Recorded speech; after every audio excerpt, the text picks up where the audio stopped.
Hello student, मैं अवनीश विश्वकर्मा आपका स्वागत करता हूं। गाइस, आज जो है रुधिर और रुधिर परिसंचरण तंत्र के बारे में बताया जाएगा।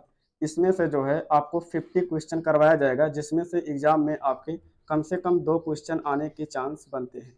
चलिए वीडियो को बिना रुके हुए स्टार्ट करते हैं। अगर वीडियो अच्छा लगे तो वीडियो को लाइक और चैनल को सब्सक्राइब जरूर कर लेना। चलिए वीडियो के फर्स्ट क्वेश्चन की तरफ चलते हैं। जैसे आपका फर्स्ट क्वेश्चन है, हेमोग्लोबिन में लौह किस अवस्था में पाया जाता है? लौह आपका जो होता है फेरस अवस्था में पाया जाता है, तो ऑप्शन नंबर ए आपका राइट हो जाएगा।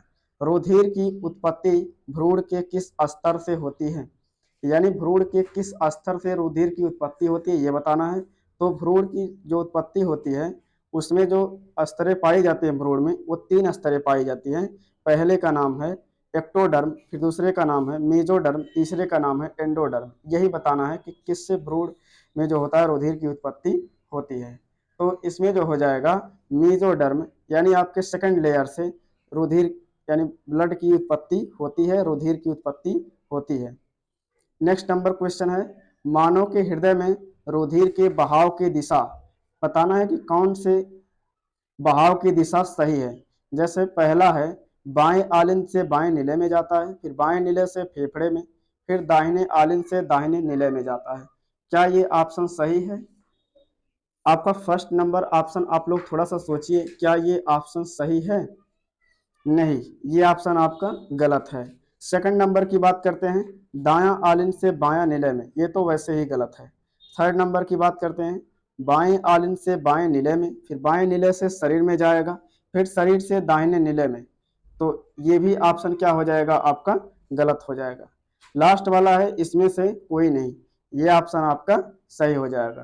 तो थर्ड क्वेश्चन का आंसर जो होगा इसमें से कोई नहीं होगा, क्योंकि आपके सभी जितने भी आपके इसमें बहाव की दिशा दी गई है ये सभी आपके गलत हैं। फोर्थ नंबर क्वेश्चन की बात करते हैं, निम्न में से किसके रुधिराणु में केंद्रक पाया जाता है? यानी किसके रुधिराणु में केंद्रक पाया जाता है? अब इसके लिए अपवाद है, बताया गया है कि बकरी, ऊंट और लामा के रुधिर में यानी ब्लड में केंद्रक पाया जाता है। बाकी किसी भी जंतु के जितने भी आपके स्तनधारी होते हैं सभी में जो होता है आरबीसी में केंद्रक नहीं पाया जाता है। तो यही बताना है कि आपके ब्लड में केंद्रक पाया जाता है किस में? तो आपका ऑप्शन है ऊंट। ऊंट में क्या होगा? आरबीसी युक्त केंद्रक पाया जाता है। 5 नंबर क्वेश्चन की बात करते हैं, स्तनधारियों के सबसे छोटे लाल रुधिराणु पाए जाते हैं। यानी कौन सा ऐसा स्तनधारी है जिसमें सबसे छोटी लाल रुधिराणु पाई जाती है, ये बताना है आपका। ऑप्शन सुनिए, पहला है मृग में यानी कस्तूरी मृग में, सेकंड नंबर है हाथी में, थर्ड नंबर है ऊंट में, फोर्थ नंबर है मनुष्य में। तो सबसे छोटा आरबीसी किस में पाया जाएगा? कस्तूरी मृग में जो होता है सबसे छोटा आरबीसी पाया जाता है। ऑप्शन नंबर ए हो जाएगा राइट। स्तनधारियों में सबसे बड़ी रुधिराणु पाई जाती है। यानी आपसे 2 क्वेश्चन पूछा जा सकता है, एक सबसे छोटी आरबीसी और एक सबसे बड़ी आरबीसी। सबसे छोटी आरबीसी मृग में पाई जाएगी और सबसे बड़ी आरबीसी जो होती है ये आपका ऊंट में पाया जाता है। ऊंट में सबसे बड़ी आरबीसी पाई जाती है। तो 6 नंबर का ऑप्शन नंबर सी हो जाएगा। 7 नंबर क्वेश्चन की बात करते हैं, स्तनधारियों के इरिथ्रोसाइट में अनुपस्थित होती है। यानी इरिथ्रोसाइट का मतलब किसका नाम लिया जा रहा है? आरबीसी या डब्ल्यूबीसी का। डब्ल्यूबीसी का दूसरा नाम ल्यूकोसाइट होता है, आरबीसी का दूसरा नाम इरिथ्रोसाइट होता है। तो इरिथ्रोसाइट में कौन सा चीज अनुपस्थित होता है? तो भाई इसका ऑप्शन हो जाएगा, वैसे ही देख लीजिए, केंद्रक है आपका। यानी केंद्रक जो होता है नहीं पाया जाता है आरबीसी में, केवल बकरी, ऊंट और लामा को छोड़ करके। निम्न में से कौन सा ग्रेनुलोसाइट नहीं है? निम्न में से कौन सा ग्रेनुलोसाइट नहीं है? अब ग्रेनुलोसाइट क्या होता है? जैसे आपका जो डब्ल्यूबीसी होता है ये आपका 2 टाइप का होता है, एक ग्रेनुलोसाइट होता है, एक ए ग्रेनुलोसाइट होता है। यानी ग्रेनुलोसाइट में ग्रेन्यूल प्रेजेंट होंगे और ए ग्रेनुलोसाइट में ग्रेन्यूल नहीं पाए जाएंगे। तो यही बताना है कि ग्रेनुलोसाइट नहीं है। जैसे पहला है eosinophils, eosinophils, lymphocyte, basophil, neutrophil. तो सभी ऑप्शन में फिल लगा हुआ है, तो ये तीनों आपके जो है ए ग्रेनुलोसाइट है। जितने में भी फिल लगा है, याद करने का ट्रिक है, जितने में फिल लगा है ये सभी आपके ग्रेनुलोसाइट है, और जिसमें साइट लगा है वो आपका ग्रेनुलोसाइट नहीं है। तो इसमें ऑप्शन नंबर बी क्या हो जाएगा, राइट हो जाएगा। 8 नंबर में ऑप्शन नंबर बी राइट हो जाएगा। प्रसारण अर्थात डायस्टॉल के समय, डायस्टॉल के समय क्या होता है, रुधिर हृदय से निकलता है, रुधिर हृदय में आता है, रुधिर नीले से निकलता है, रुधिर फेफड़े में जाता है। तो इसमें जो हो जाएगा ऑप्शन नंबर बी राइट हो जाएगा, क्योंकि ऑप्शन नंबर बी में क्या है, रुधिर हृदय में आता है। डायस्टोल के समय एक सिस्टोल होता है, एक डायस्टोल होता है, दो होते हैं। 10 नंबर की बात करते हैं। नीले रंग का रुधिर पाया जाता है, नीले रंग का रुधिर किसमें पाया जाता है, मोलस्का और आर्थ्रोपोडा में। किसमें होगा, मोलस्का और आर्थ्रोपोडा में नीले रंग का रुधिर पाया जाता है। 11 नंबर की बात करते हैं। हीमोसाइनिन श्वसन वर्धक में पाया जाता है, हीमोसाइनिन में कौन सा श्वसन वर्धक पाया जाता है ये बताना है। तो इसमें जो होगा हीमोसाइनिन में कॉपर श्वसन वर्धक पाया जाता है। नेक्स्ट क्वेश्चन की बात करते हैं। रुधिर में लाल रुधिर कणिकाओं की संख्या में असाधारण वृद्धि कहलाती है, यानी आरबीसी में आरबीसी की अत्यधिक संख्या बढ़ना कौन से रोग का कारण है ये बताना है। तो इसमें जो है पॉलीसाइथेमिया, पॉलीसाइथेमिया होने का चांस रहता है, यानी पॉलीसाइथेमिया कहलाती है आरबीसी की संख्या का असाधारण रूप से बढ़ना। त्रिबलनीय कपाट किसके बीच में होता है, त्रिबलनीय कपाट जो होता है किसके बीच में होता है, दाएं आलिंद व निलय के बीच में होता है। वैसे ही आप लोग याद कर लीजिए कि त्रिबलनीय कपाट दाहिने तरफ होता है, द्विबलनीय कपाट बाएं तरफ होता है। नेक्स्ट क्वेश्चन की बात करते हैं। सबसे बड़ी लसिका ग्रंथि है, सबसे बड़ी लसिका ग्रंथि है, ऑप्शन नंबर ए प्लीहा। सबसे बड़ी लसिका ग्रंथि कौन है, प्लीहा है। आगे है रुधिर का थक्का जमने की क्रिया में सहायक होता है, यानी रुधिर का थक्का जमाने में कौन सी सहायता करती है, यानी कौन सी क्रिया सहायता करती है। प्रोथ्रोम्बिन जो होता है ये रुधिर को थक्का जमाने में सहायता करती है। 16वें की बात करते हैं। भ्रूणीय अवस्था में आरबीसी कणिका, यानी आरबीसी कहाँ बनती है, भ्रूणीय अवस्था में आरबीसी का निर्माण कहाँ होता है, तो प्लीहा में होता है, स्प्लीन में होता है। आरबीसी का निर्माण प्लीहा में होता है।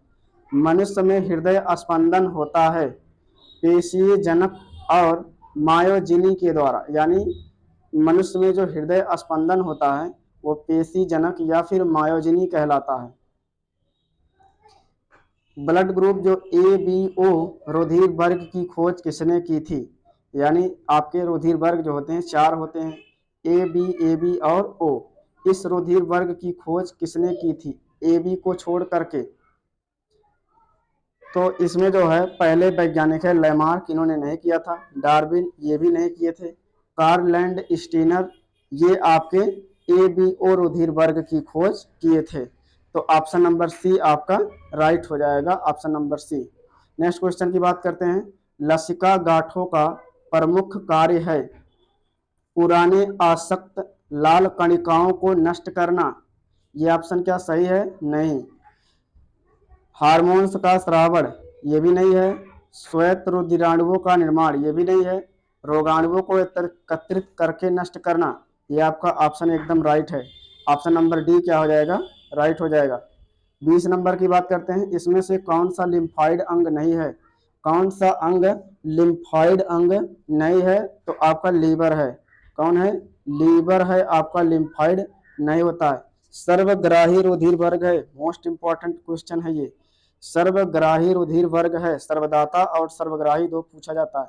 सर्वग्राही ए बी होता है, सर्वग्राही ए बी होता है।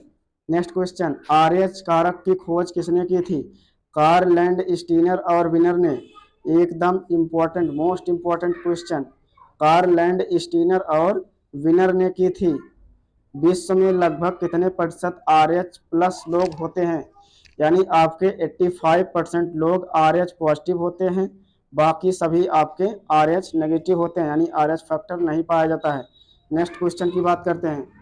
मनुष्य में हृदय के किस भाग से अशुद्ध रुधिर होता है, यानी किस भाग में, दाहिने तरफ या बाएं तरफ, तो बाएं तरफ में। कहाँ पे, अशुद्ध रुधिर बोला गया है तो दाहिने तरफ होगा। अशुद्ध रुधिर किस तरफ होता है? दाहिने तरफ। बाकी शुद्ध रुधिर जो होता है बाएं तरफ होता है। नेक्स्ट क्वेश्चन, हेमोग्लोबिन का मुख्य कार्य ऑक्सीजन का परिवहन। ये आपका राइट हो जाएगा, ऑप्शन नंबर ए, ऑक्सीजन का परिवहन करता है हेमोग्लोबिन का कार्य। हेमोग्लोबिन का कार्य ऑक्सीजन का परिवहन। हेमोग्लोबिन में होता है, हेमोग्लोबिन में क्या होता है? 95% ग्लोबिन होता है, बाकी 5% हिमेटिन होता है।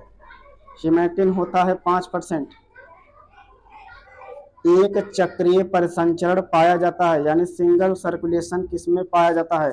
तो जिसमें आपके केवल एक आलिंद और एक नीले होंगे उसमें होगा एक चक्रीय यानी सिंगल सर्कुलेशन। तो इसमें जो है मछलियों में हो जाएगा, किसमें? मछलियों में। ऑप्शन नंबर डी राइट हो जाएगा, क्योंकि मछलियों का हृदय द्विकक्षीय होता है। श्वेत रुधिराणु की संख्या में बढ़ोतरी कहलाती है, यानी सफेद। डब्ल्यूबीसी में डब्ल्यूबीसी की संख्या बढ़ना क्या कहलाती है? डब्ल्यूबीसी की संख्या बढ़ना ल्यूकोमिया की पॉलीथीमिया की एनीमिया की ल्यूकोमिया की ल्यूकोपीमिया। आपका कौन सा ऑप्शन सही है? तो ल्यूकीमिया। क्या हो जाएगा? ल्यूकीमिया। बाकी अगर आरबीसी बढ़ रहा है तो एनीमिया रोग हो जाता है। नेक्स्ट क्वेश्चन, मनुष्य में श्वेत रुधिराणु का जीवन काल, श्वेत यानी डब्ल्यूबीसी का 10 दिन से कम, कितना होगा? 10 दिन से कम होता है डब्ल्यूबीसी का जीवन काल। नेक्स्ट क्वेश्चन, भक्षिकाणु का कार्य करता है, यानी भक्षण की क्रिया का कार्य कौन करता है? मोनोसाइट या न्यूट्रोफिल, या फिर मोनोसाइट और न्यूट्रोफिल दोनों? कौन सा ऑप्शन सही होगा? तो इसमें मोनोसाइट और लिम्फोसाइट न्यूट्रोफिल्स दोनों आपके भक्षिकाणु होते हैं, तो ऑप्शन नंबर सी आपका राइट हो जाएगा। नेक्स्ट क्वेश्चन की बात करते हैं, शिराएं जो ऑक्सीकृत रुधिर रखती हैं कहलाती है, यानी जो ऑक्सीजन युक्त रुधिर को रखती हैं वो क्या कहलाती हैं? वो पल्मोनरी कहलाती है, यानी फुफ्फुस कहलाती है। फुफ्फुस में एकदम ऑक्सीजन युक्त ब्लड रहता है। रुधिर दाब निम्न में से किसमें पाया जाने वाला दाब है? रुधिर दाब यानी जो ब्लड प्रेशर होता है धमनियों पर पड़ता है या शिराओं पर, ये बताना है। तो रुधिर दाब याद कर लो कि धमनियों में पड़ता है सबसे ज़्यादा, किस यानी धमनियों पर ही आपका ब्लड प्रेशर पड़ता है। ये आपका। नेक्स्ट क्वेश्चन की बात करते हैं, द्वितीय ध्वनि, द्वितीय हृदय ध्वनि है, यानी आपके हृदय में दूसरी ध्वनि कौन सी है? पहली लब की होती है या डब की होती है, ये बताना है। तो द्वितीय ध्वनि के बारे में बताना है। द्वितीय ध्वनि डब की होती है, वो भी परकुचन के अंत में होगी। इसमें परकुचन के अंत में एक संकुचन होगा, एक परकुचन होगा। संकुचन का मतलब अंदर की तरफ पिचकना, और डब का मतलब परकुचन यानी बाहर होना। नेक्स्ट क्वेश्चन की बात करते हैं, खुला परिसंचरण तंत्र पाया जाता है किसमें होगा? जो आपके जितने भी खुला परिसंचरण तंत्र कीट में तो एकदम होगा, यानी जितने भी आपके कीट वर्ग के जंतु हैं, बाकी मोलस्का वर्ग के जितने भी जंतु हैं, क्या इन सब में होगा? नहीं होगा। इन सभी में क्या ये भी होगा? नहीं होगा। तो इसमें जो है कीट में जो होता है खुला परिसंचरण तंत्र पाया जाता है, कीट में खुला परिसंचरण तंत्र होगा।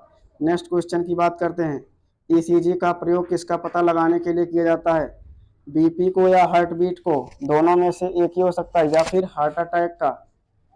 बताइए, ईसीजी का प्रयोग किसके लिए प्रयोग किया जाता है? ईसीजी का तो हृदय स्पंदन के लिए, यानी हार्ट बीट के लिए, आपकी हृदय धड़कन कितनी है इसको पता करने के लिए ईसीजी का प्रयोग किया जाता है। नेक्स्ट क्वेश्चन की बात करते हैं, हृदय को घेरे रहने वाली झिल्ली है, हृदय को कौन सी झिल्ली घेरे रहती है? पेरिकार्डियम नाम की झिल्ली, पेरिकार्डियम नाम की झिल्ली हृदय को घेरे रहती है। बाकी आपके फेफड़े को प्लूरा नाम की झिल्ली घेरे रहती है। ऑप्शन नंबर सी राइट हो जाएगा। नेक्स्ट क्वेश्चन की बात करते हैं, रुधिर दाब मापा जाता है स्फैग्नोमैनोमीटर द्वारा, स्फैग्नोमैनोमीटर द्वारा रुधिर दाब मापा जाता है। ऑप्शन नंबर सी राइट हो जाएगा। आरएच कारक सर्वप्रथम किसमें खोजा गया था? आरएच कारक सर्वप्रथम किसमें खोजा गया था? बंदरों में, वो भी रेहसिस नाम के बंदर में। कार्ल एंड स्टीनर और विनर ने सन 1902 ईस्वी में खोजा था। सन 1902 ईस्वी में खोजा था कार्ल एंड स्टीनर और विनर ने आरएच फैक्टर को। नेक्स्ट क्वेश्चन, लिम्फ का रंग होता है, यानी लिम्फ किस रंग का होता है ये बताना है। पीले रंग का रंगहीन होता है, या फिर लाल या नीला किस कलर का होगा, रंगहीन होता है, यानी लिम्फ में कोई भी रंग नहीं होता है, ये रंगहीन होता है। स्तनधारियों के हृदय में पाया जाने वाला सिरा आलिंद नोड जाना जाता है। स्तनधारियों के हृदय में पाया जाने वाला सिरा आलिंद नोड यानी ऐसे नोड के बारे में बताया जा रहा है। ऐसे नोड को ही हम पेसमेकर के नाम से जानते हैं। तो ऑप्शन नंबर बी आपका राइट हो जाएगा। केंद्रक युक्त लाल रुधिराणु नहीं पाए जाते हैं।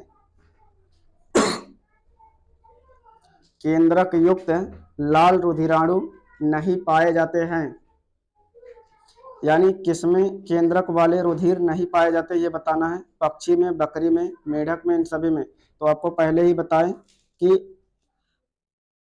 केंद्रक युक्त बताना है और वो भी नहीं पाए जाएं। बकरी में क्या होता है, केंद्रक युक्त पाया जाता है। पक्षी में, मेढक में, इन सभी में। तो इसमें कौन सा ऑप्शन सही होगा, जल्दी कमेंट में बताइए। इसके पहले ही बता दिए हैं कि ऊंट, लामा और बकरी, इसमें क्या होता है, केंद्रक युक्त WRBC आपका पाया जाता है। तो इसमें ऑप्शन नंबर सी क्या हो जाएगा, राइट हो जाएगा। नेक्स्ट क्वेश्चन की बात करते हैं। किस रूप में CO2 रुधिर के अंदर प्रवेश करती है, यानी CO2 किसके रूप में रुधिर के अंदर प्रवेश करती है। सोडियम बाइकार्बोनेट के रूप में, यानी